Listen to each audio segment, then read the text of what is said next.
Kita suka menjelaskan kesuksesan dengan satu kata. Bakat.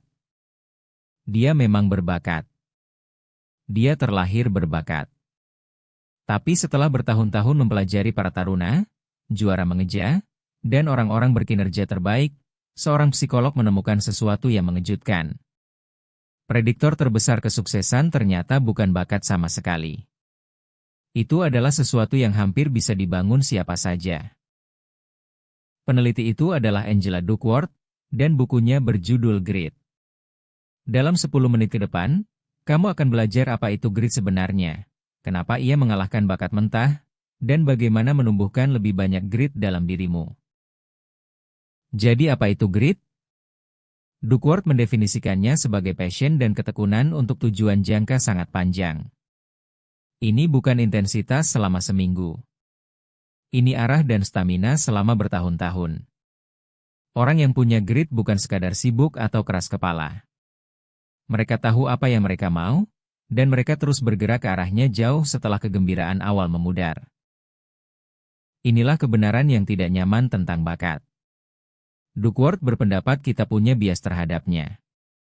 Kita suka percaya bahwa orang-orang hebat itu terlahir begitu, karena itu membebaskan kita dari tanggung jawab.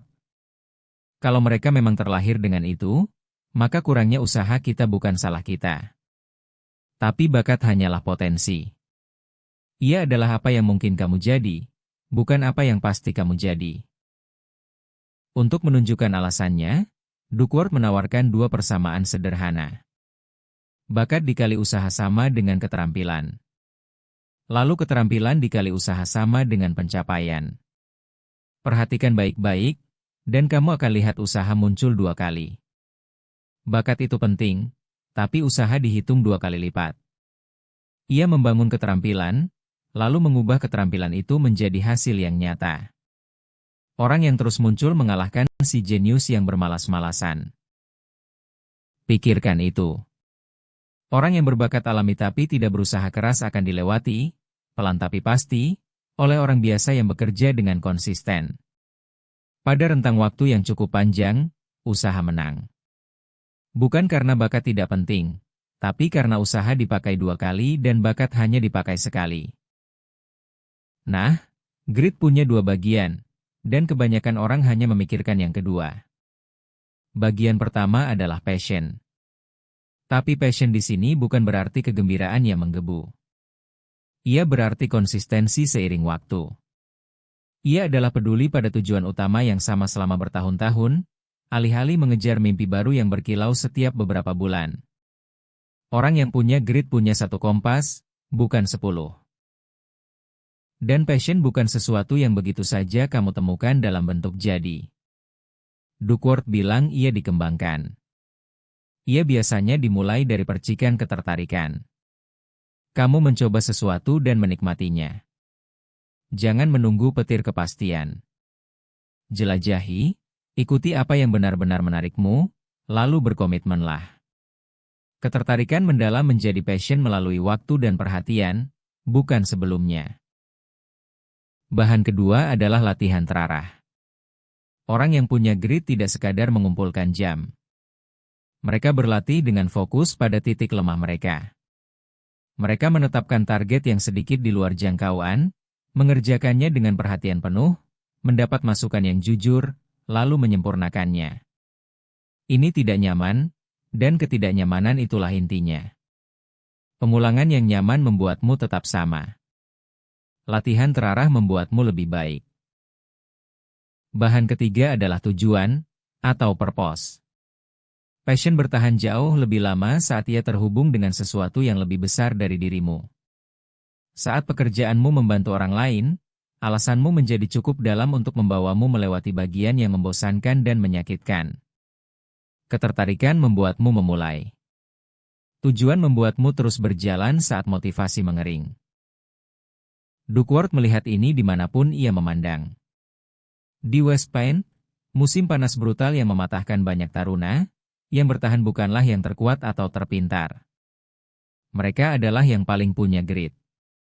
Di lomba mengeja nasional, anak-anak yang menang bukan sekadar yang paling berbakat. Mereka adalah yang berlatih paling lama, dengan cara yang paling terarah. Di setiap bidang, ketahanan diam-diam mengungguli kecemerlangan. Ada satu kalimat dari buku ini yang layak diingat. Antusiasme itu umum. Ketahanan itu langka. Hampir semua orang bersemangat dengan tujuan baru.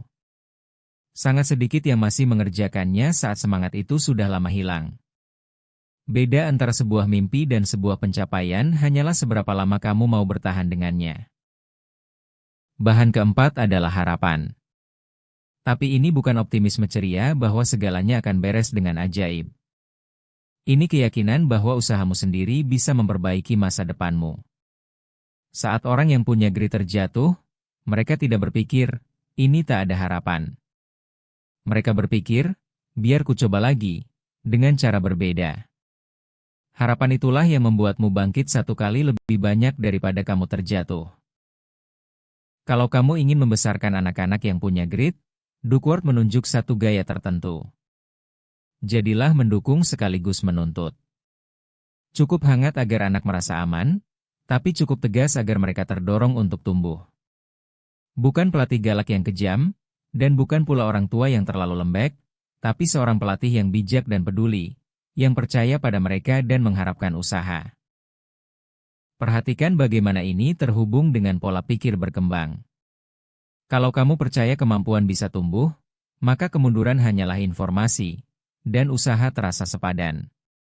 Kalau kamu percaya kemampuan itu tetap, kegagalan pertama terasa seperti vonis final, dan kamu menyerah. Apa yang kamu yakini tentang kegagalan diam-diam menentukan seberapa lama kamu bertahan. Dan ingat, kamu tidak perlu merasa yakin untuk memulai. Banyak orang tetap lumpuh, menunggu menemukan satu passion sejati mereka sebelum mulai. Duckworth membaliknya. Kamu membangun passion dengan memulai, dengan menjadi sedikit lebih baik, dan dengan membiarkan ketertarikan tumbuh menjadi komitmen seiring waktu. Tindakan datang dulu. Kejelasan datang kemudian. Duckworth memberi alat untuk menata doronganmu, yaitu hierarki tujuan. Di bagian bawah ada tugas-tugas kecil harian. Di tengah, tujuan-tujuan yang mereka layani. Dan di puncak, satu tujuan tertinggi, kompas pemandumu. Orang yang punya grit membuat tujuan tingkat rendah mereka fleksibel, tapi tujuan puncak mereka nyaris tak tergoyahkan. Saat satu rencana kecil gagal, mereka mencari rute lain menuju puncak yang sama. Dan waspadai satu pencuri grit yang diam-diam, yaitu perbandingan. Saat kamu mengukur kemajuanmu terhadap orang lain, setiap kemunduran terasa seperti bukti bahwa kamu tidak pantas. Tapi orang yang punya grit berlari di lintasan mereka sendiri. Mereka bersaing dengan diri mereka kemarin, bukan dengan rekaman terbaik orang asing. Satu-satunya saingan jujurmu adalah dirimu di masa lalu. Duckworth memperhatikan bahwa orang yang punya grit punya kerendahan hati tertentu tentang jalan panjang. Mereka tidak berharap penguasaan datang cepat, dan mereka tidak hancur saat itu tidak terjadi. Mereka jatuh cinta pada proses harian yang lambat untuk menjadi lebih baik. Mata mereka tertuju pada pendakian, bukan hanya puncak. Duckworth menawarkan satu aturan praktis untuk membangun grit, terutama dalam keluarga. Ia menyebutnya aturan hal sulit. Setiap orang di rumah memilih satu hal sulit yang butuh latihan. Kamu boleh berhenti, tapi tidak di hari yang buruk, dan tidak sampai titik berhenti yang wajar, seperti akhir musim. Ini mengajarkan pelajaran penting. Kamu tidak meninggalkan sesuatu yang sulit hanya karena hari ini terasa mengecewakan. Dan grit itu menular. Duckworth menemukan bahwa cara tercepat menjadi lebih punya grit adalah bergabung dengan budaya orang-orang yang punya grit. Kita menyerap standar orang-orang di sekitar kita. Kalau kamu ingin tekun, kelilingi dirimu dengan orang-orang yang sudah tekun. Lingkunganmu akan menarikmu naik, atau membiarkanmu hanyut, jauh lebih kuat daripada tekad sendirian. Jadi inilah inti dari buku ini. Kamu tidak perlu terlahir jenius untuk melakukan sesuatu yang luar biasa. Kamu butuh tujuan yang sangat kamu pedulikan, kemauan untuk melatih bagian yang sulit, sebuah tujuan di luar dirimu, dan harapan untuk terus berjalan setelah kamu jatuh. Grit bukan sihir. Ia dibangun, hari demi hari. Inilah satu langkah untukmu hari ini. Pilih satu tujuan jangka panjang yang benar-benar berarti bagimu. Lalu tanyakan, apa bagian sulit yang selama ini kuhindari? Dan kerjakan sedikit saja hari ini, dengan sengaja. Itulah grit dalam tindakan. Dan sadari apa yang terjadi. Kamu menghabiskan 10 menit online, dan kamu pergi membawa cara untuk bertahan lebih lama dari hampir siapapun, bukan perasaan hampa. Itulah tujuan channel ini. Kalau kamu ingin lebih, subscribe. Buku berikutnya adalah The 7 Habits of Highly Effective People. Sampai jumpa di video berikutnya.